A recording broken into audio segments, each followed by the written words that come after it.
So far, we discussed about the modes in planar and cylindrical modes, cylindrical guides. So this is the picture of the different modes available in the planar guide, where m equal to 1, 2, and 3. It is indicating mode values.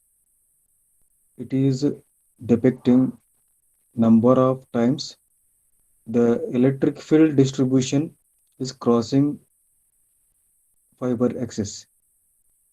One time it is crossing, it is called m equal to 1 or T1 mode, transverse electric mode.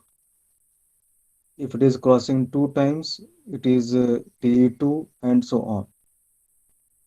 And one more important observation we made as m increases, penetration in the cladding will also go on increasing. Respect to the modes in cylindrical guide, where we'll get supporting from more number of modes, not only from T but also from HE or EH. So all such modes will be clubbed under linearly polarized modes. LP01 is the fundamental or the lowest mode, and here you can see the orientation of the field components inside the core or at the edge of the core. The field distribution has been shown with the dark patches. So coming to this one for today's discussion, let us spare some time with the numericals. So here he's telling that I'll just enlarge here so that you can see there. You can also enlarge your mobile screens. A multi-mode step index fiber. So try to understand the problem here. A multi-mode step index fiber. It is supporting more than two modes, and that too step index. It is not a graded, it is a step index. So there is a sudden rise or variation in the refractive index at the core cladding interface. So this much you have to get in mind whenever you get this or set of words, multi-mode step index fiber with a core diameter of 80 micrometer, 80. So 80 micrometer he has given, you can write it as mm means multi-mode step index fiber, core diameter he has given, that's why you will take it as a 2a, twice the radius. A is a radius equal to 80 micrometer. And relative index difference. So this one, index difference, what you are getting, it is denoted by delta. So radius you are getting 40 micrometer divided by 2. So relative index difference will get it like this. That is a delta 1.5%, or in terms of numerical value it will be just 0.011. Very simple. This how we have to analyze and note down the given data first. It is operating at a wavelength 0.85 micrometer. That is lambda is given 0.85 micrometer. If the core refractive index is 1.48, that is N1 he has given, and N2 take it as a cladding refractive index. It is 1.48. And normally one thing you remember, okay, we'll see what else he has given next. Estimate is asking you to calculate normalized frequency for the fiber and number of modes. Means you have to find out V, capital V, that is a normalized frequency for which your fiber will be manufactured, and it is going to decide how many modes it is supporting. Okay. So the formulas already we know it. The previous few classes we dealt it. So one important thing I want to tell here, whenever you are dealing with the numericals in the fiber optics and networks subject, no any derivations will be there. So only thing you should know the when, which, and how to apply the formula. That is the first important thing. You should know that you are using the correct formula. Second point, you should know how to use the calculator. Your calculation should be correct. These 2 points, if you concentrate, then you can easily attempt the numericals in this subject. So coming to this one, so N1 is given the index of the core and is asking you the normalized frequency V and the number of modes, capital M or small m, whatever the notation they are using. Now to find out the normalized frequency, this is the formula you can see here. That is V equal to 2 pi A. A is the core radius divided by the lambda of the wavelength is given into numerical aperture. The only unknown thing here it is a numerical aperture. So first let us calculate that one. That is Na equal to N1 square root of 2 into delta. N1 is the core index that is 1.48. 2 delta 2 into index difference that is 0.015. Square root of that or to the power of 1 by 2. Square root means to the power 1 by 2. Okay. So if you calculate this one, very simple calculation, you will get the value of Na. Once you get the value of Na, you will substitute that one in the normalized frequency formula, that is capital V equal to 2 pi A by lambda into Na, and you will give the normalized frequency. Then based on this, you will get the number of modes simply by using the relationship M equal to V square by 2. We'll get it around 2871 modes roughly. Just imagine how many rays path or modes it is supporting. And bandwidth obviously that's why it is reduced here compared to simple single mode supporting fiber. So this how you have to understand the problem. Note down the given data clearly by understanding the problem. So don't confuse the given data and then what data you are given data you are noting it down. Later, whatever the even though you know you apply the correct formula with the wrong data, if you interpret it wrongly, then the whole thing will be going to be you'll fetch it. It will give you 0 marks. So the key point here is you should know uh, which formula you have to use and your calculation should be correct.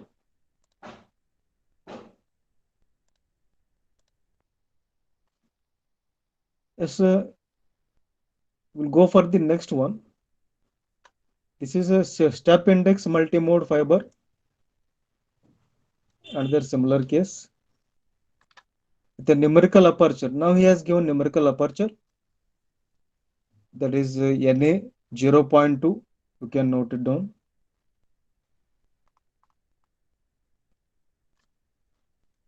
Supports approximately 1000 modes. M is given. So it is the exact reverse of the previous problem. The previous problem he has given other things and asked you to calculate Na and M.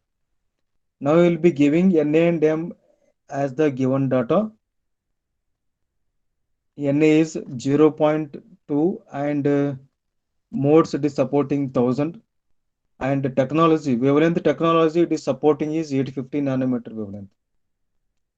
So he is asking you to find out 2A, that is the diameter of the core. How many modes does fiber support for 1320 nanometer technology and 1550 nanometer technology? The wavelength lambda is going to be different. So the as the wavelength technology is going to be different, the number of modes the fiber is going to support is also going to vary. So this is the key point you have to understand. So that's why it is known as a in the previous classes I think we came across frequency time division multiplexing and wavelength division multiplexing. So there you come across this wavelength technology. So the number of modes, another formula for this one is given by the previous problem. We have seen one formula, this one, that is relating number of modes with normalized frequency, that is m equal to v square by 2. Now we'll get another version of the m, that is the number of modes.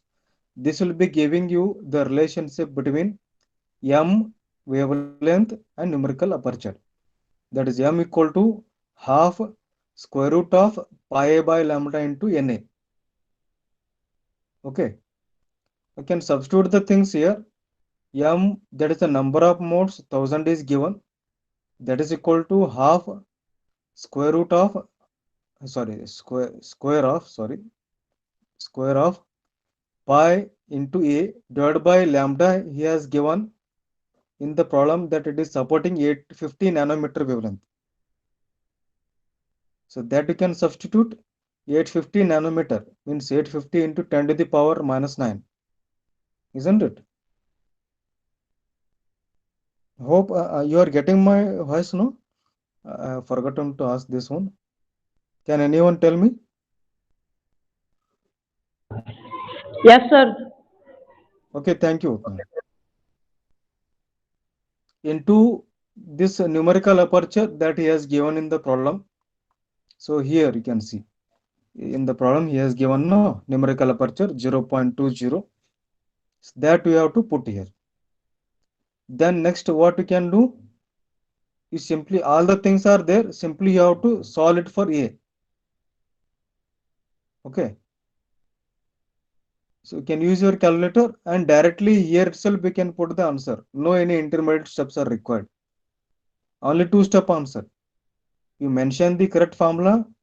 Second step, you accordingly the symbols or variables put the values here. Show that one. This is important step. You have to show it. And the next step you directly put the answer. You can use your calculator. Don't waste much time there. So once you get the core radius, now he is asking you to find out how the modes, number of modes are varying with the wavelength technologies goes on changing from 850 nanometer to 1320 nanometer and 1550 nanometer. Let us see which formula we have to use. Again, we are using the same formula, that is a relationship between number of modes m, core radius a. Now we got it. We can substitute there. Lambda you have to vary and numerical aperture and m you can get. Okay. You can substitute pi a. A is a core radius, just you got it 60.49 micrometer into 10 to the power minus 6, that is a micro, divided by lambda, that is 1320 nanometer, that is 1320 into nano means 10 to the power minus 9 into numerical aperture, it is given 0.2. So if you solve this one using the calculator, if you compute it, you will get the number of modes roughly around 208 modes. Similarly, you can calculate it for there is a correction here, 1550 you take. Okay, so with editing I did wrong here. It is 1320, it is not 1320. You take it as 1550. So if you take 1550, you will get it around roughly 301. Now what is happening here is that simply you are calculating the modes here. Actually try to understand how the number of modes are, whether they are increasing or decreasing with increase in wavelength technology. So with initial 850 nanometer wavelength technology, it was found supporting how many modes? 1000 modes. It is given. With 1320, it got reduced from 1000 to 208. And with 1550, it is again, so no, you should not get 300. I have doubt here, guys. This one particular section, I want you to correct it. And if you have the calculator right now only, you can tell me, I will do the correction in the notes itself. So this one particular section, this one, third bit, I want you to calculate it, and please later you can quote it in the post in the WhatsApp group, FON WhatsApp group. So this particular problem, I want the answer because I have the doubt with the this numerical calculation.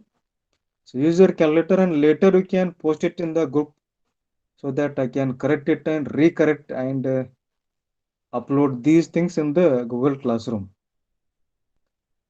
So this is how you have seen single mode single sorry multi-mode step index fiber related to numericals which are dealing with how to estimate the number of modes given numerical aperture and wavelength technology and core radius or vice versa.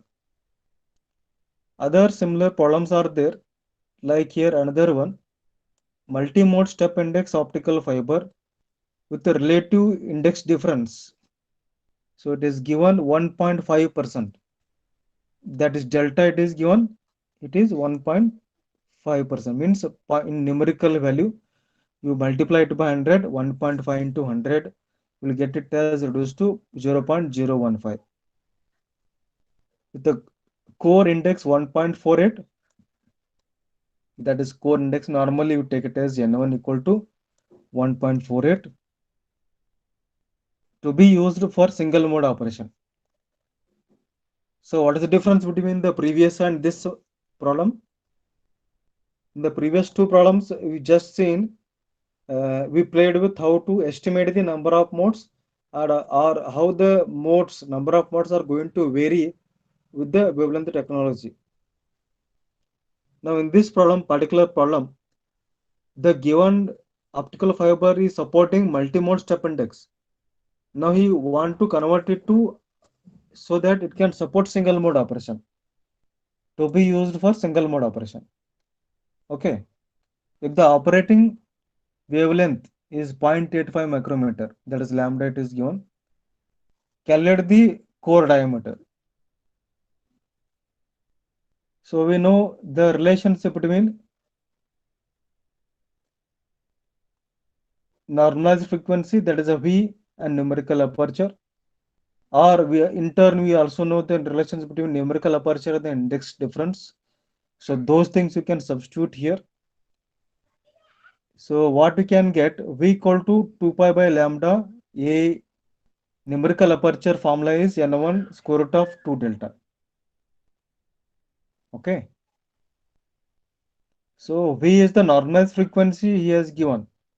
So this one, this is not lambda, this you correct it as V. So this one. Okay, you make the correction, note it down somewhere. This is not the wavelength technology wavelength he has given. He has given the, so here you can read the problem. Operating wavelength 0.85 micrometer means it is a normalized frequency he has given. Means we have to use this formula, the relationship between V and NA in terms of the index difference. Now we can rearrange these variables so that you can solve it for A. Normalized frequency lambda, sorry, what is the normalized frequency? Sorry. So V has given, I think I missed that one sentence here to be typed. So 2.4 you take it, okay, it is correct. It is a given wavelength only, 0.85 micrometer. So V, it is given there in the problem, that is a 2.4. You substitute the things, we'll get it as a core radius or a diameter. Next one we'll get a graded index fiber, that is a green fiber with a parabolic refractive index profile core, has a refractive index at the core, that is n1 is given 1.5, this one, and index difference 1%, that is delta is 0.01. Calculate the maximum possible core diameter which allows a single mode operation at lambda 1.3 micrometer. So this is the formula for the green graded index fiber. So N1 delta it is given. So V equal to 2.4 square root of 2 you have to take for the gradient index fiber. So from where we are getting 2.4? So this is one important thing. I just got it here. I recalled that one. If you want, you can refer to the senior textbook. Uh, Many times I observed in the question papers that along with the refractive index, I told you to remember the refractive indices of the glass, water, air, and some other dielectric materials, which is important because many times it is not mentioned in the problem, but it is required to calculate your solution. Similarly, we should know the normalized frequency, that is capital V for the single mode is always going to be 2.4 for single mode. Are you listening? This is very important. Whether it is given or not, don't worry. But you had this one. The maximum value of the normalized frequency for the single mode operation is always going to be 2.4. And for the green graded index fiber, remember it is going to be root 2 times 2.4 as it is mentioning here. Okay. So next one, the V formula is also going to be different. In the single mode fiber, V formula we got it as 2 pi by lambda A into Na. Now in a graded index, it is going to be different. V equal to 2.4 times square root of 1 plus 2 by alpha. Sorry, this one. Better remember this only. That is simplified. A equal to V lambda by 2 pi n1 square root of 2 delta. Okay, it is going to remain same. But only thing is that V value is you should take it as 24 into 2.4 into root 2. This much. And this is what you are observing V equal to 2.4 square root of 1 plus 2 by alpha. So this is the normally the formula you are using, provided if alpha value is given. Okay, for the graded index fiber.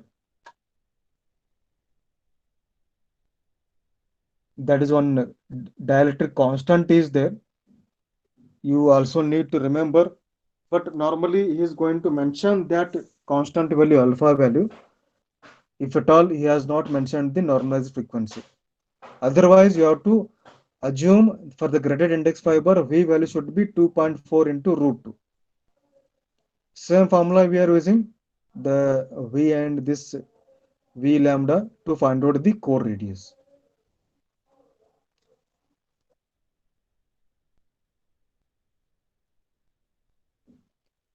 Okay, so this is the one another important aspect that we have learned as a part of the numerical. Let us go quickly with some two important definitions I want to see today. The first one is a cutoff wavelength. So cutoff wavelength,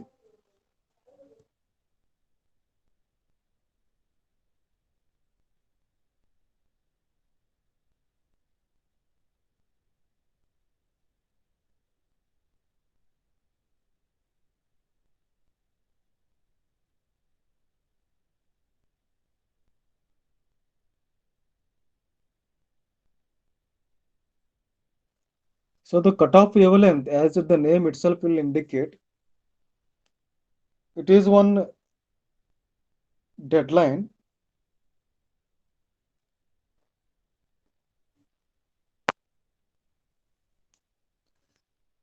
which is going to separate higher modes from the lower modes, higher order modes from the lower order modes. It differentiates single mode from the multi-mode regions. In that, the effective cutoff wavelength will be indicating largest wavelength, means the very maximum value of the lambda c, that is cutoff wavelength, at which higher order mode, its power related to the lowest order mode, that is a fundamental mode, reduced by 0.1 dB. It will indicate two faces of the coin.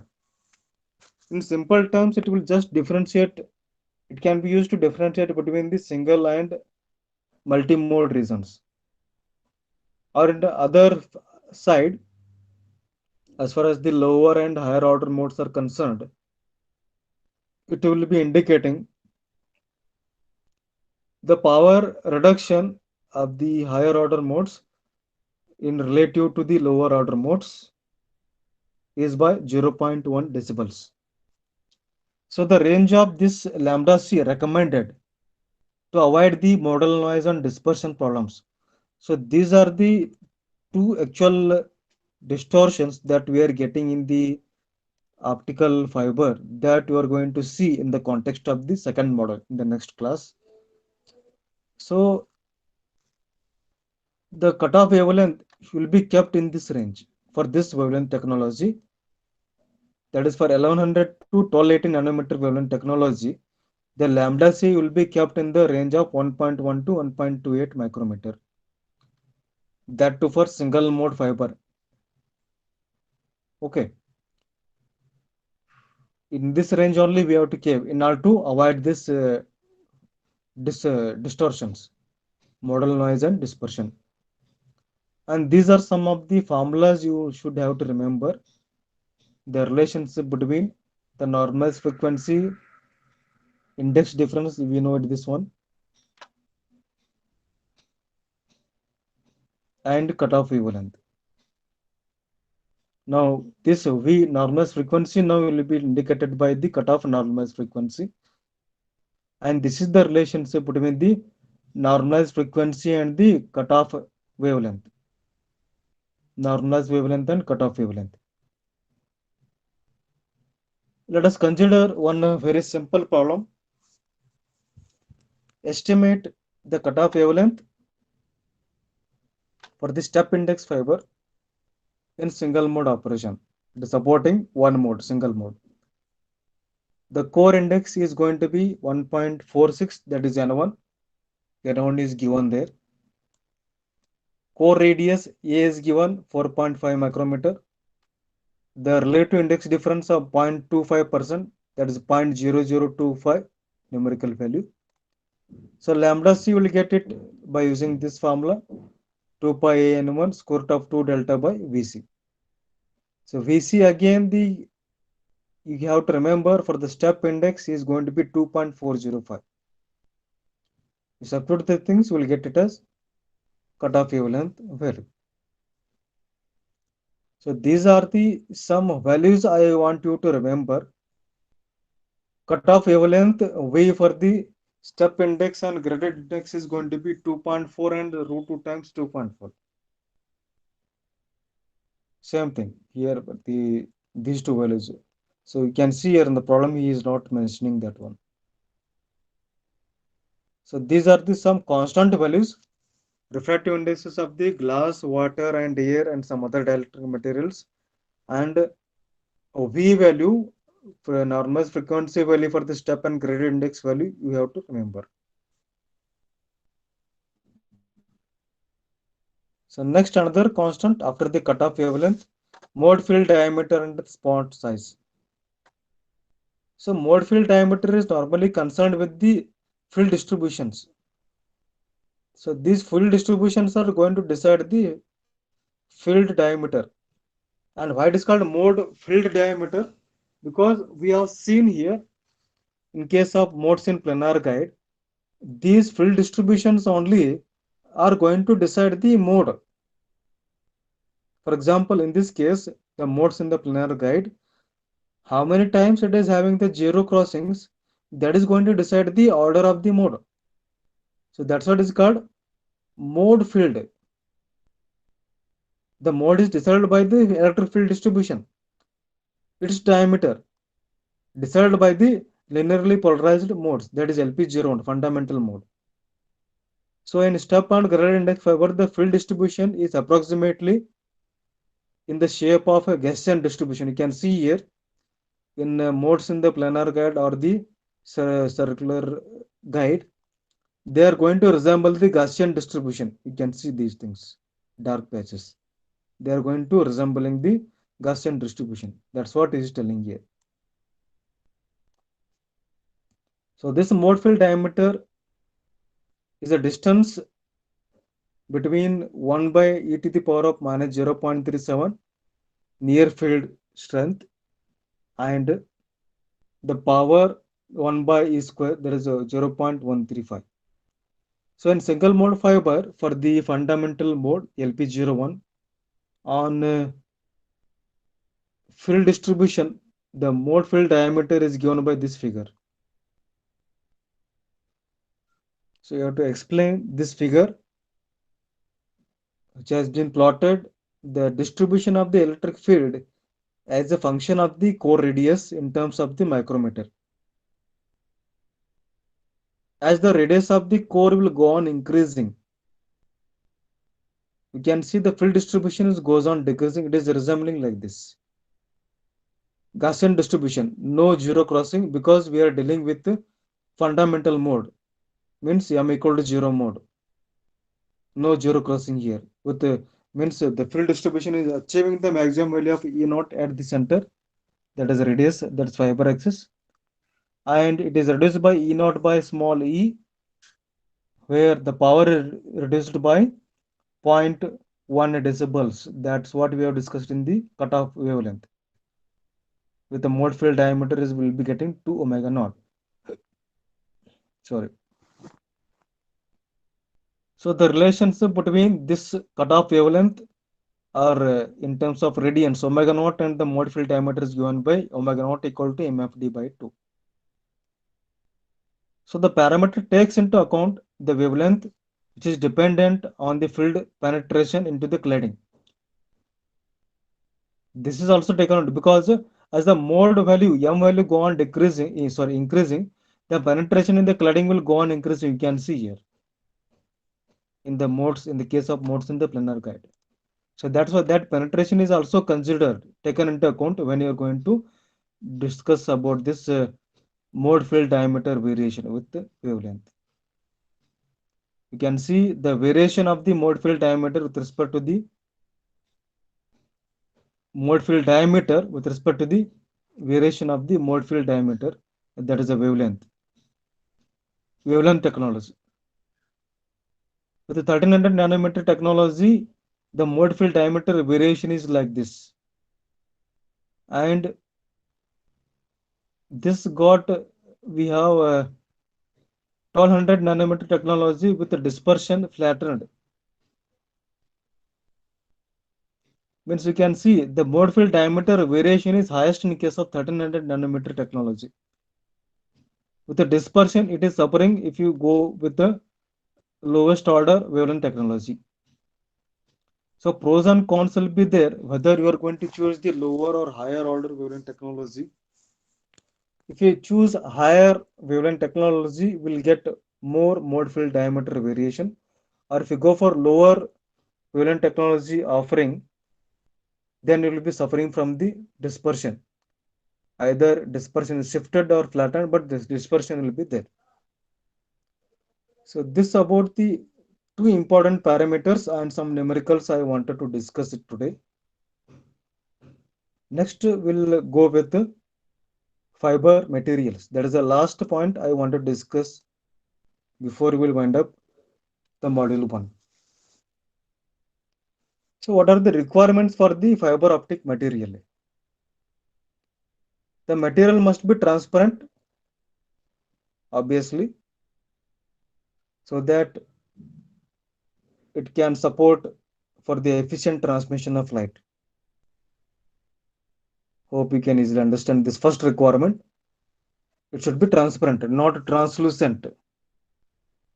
Okay. You are not semi-permeable. It must be possible to draw long, thin fibers.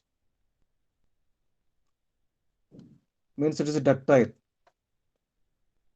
You can stretch it. It cannot. You cannot beat it, but it can. You can draw it in some thin wires, wire kinds of things. That's why you can see the fiber wires will be like a thin wires. Ductile. Ductile material. Isn't it? Is it called ductile? Can anyone know this one? That we are learning these things from the high school days.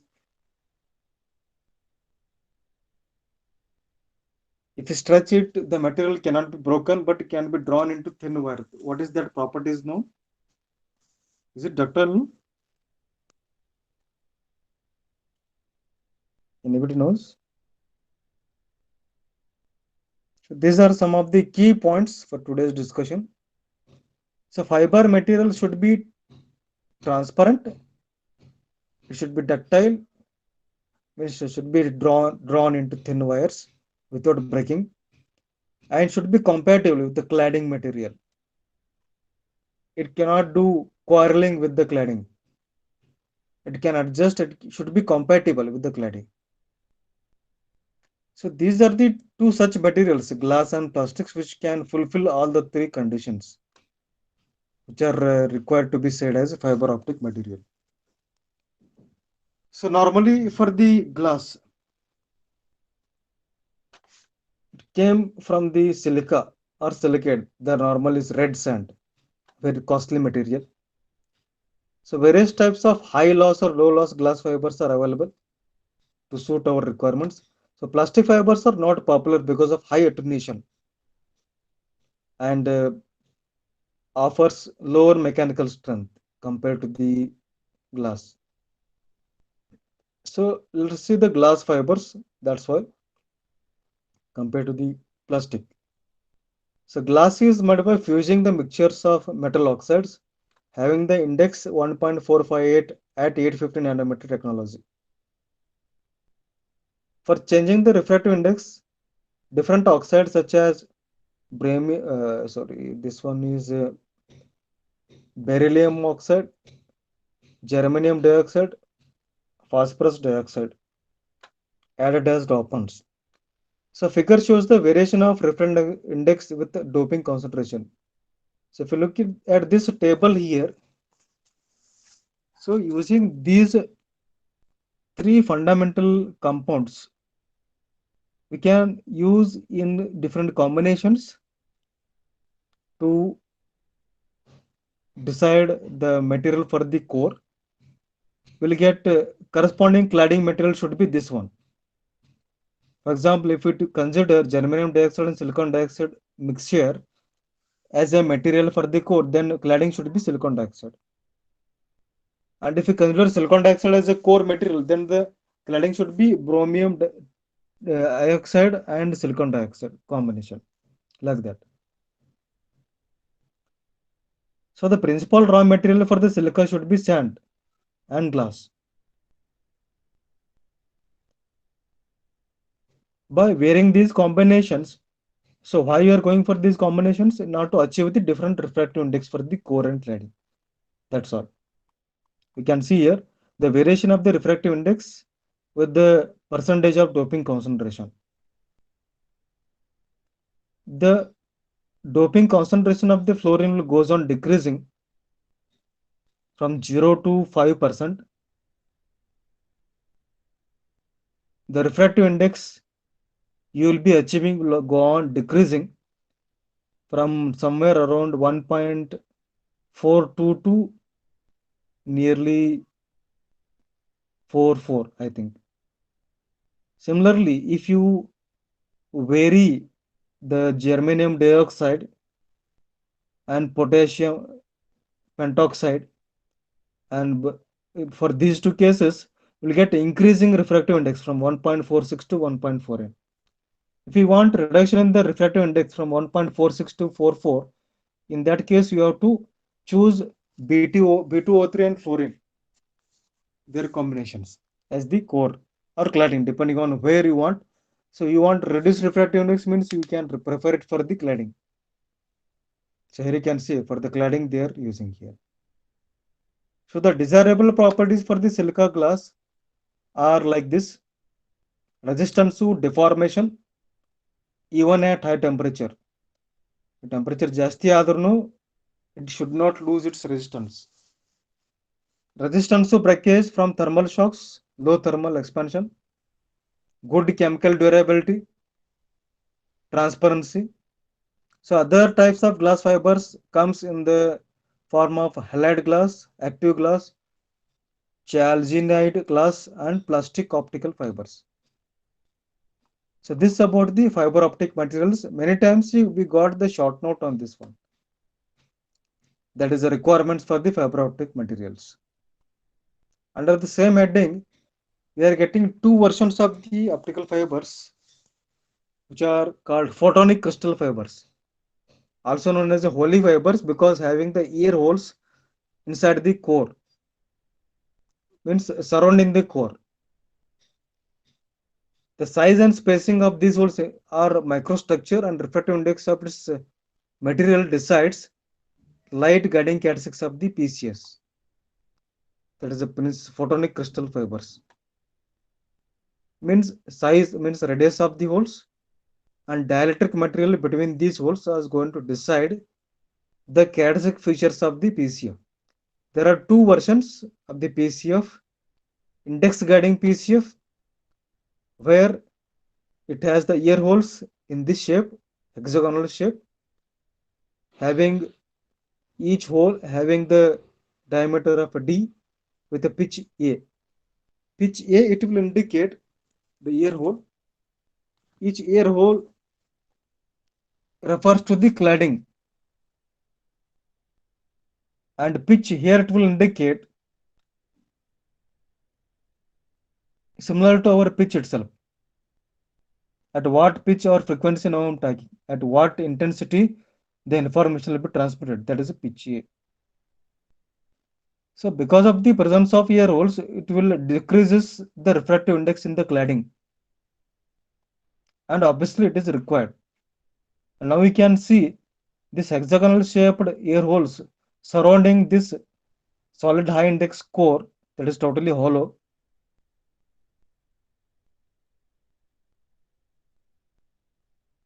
Is going to form your index guiding PCM. So these ear holes are running throughout the length of the fiber surrounding the core, this core, hollow core.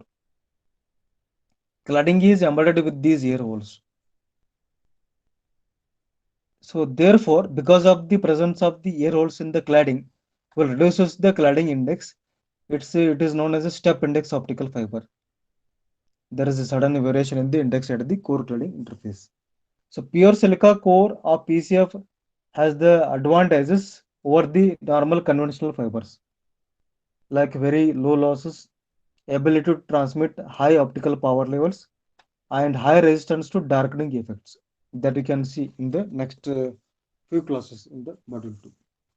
So PCF can support single mode operation over 300 to 2000 nanometer technologies. These things are important. And another version of PCF, photonic crystal fibers, or PBG, that is photonic band gap. The only difference now, the core structure is defined. It is a ear core with a circular in structure. That's all. So because of this, what is happening? The functional principle of PBG is similar to the periodic crystalline lattice in semiconductor, which blocks the electrons from occupying band gap region. Here the hollow core acts like a defect in the photonic band gap structure for the light propagation. So compared to this structure, we don't have any binding or boundary between the cladding ear holes and the ear core. There is no any boundary. But here now we are fixing the boundary that is acting like a band gap. Some boundary it is defining, and that is going to describe some change in dynamic behavior of the light propagation in PBG compared to this PCF, index guiding PCF. Okay, so we'll stop here. With this, we'll wind up your module 1.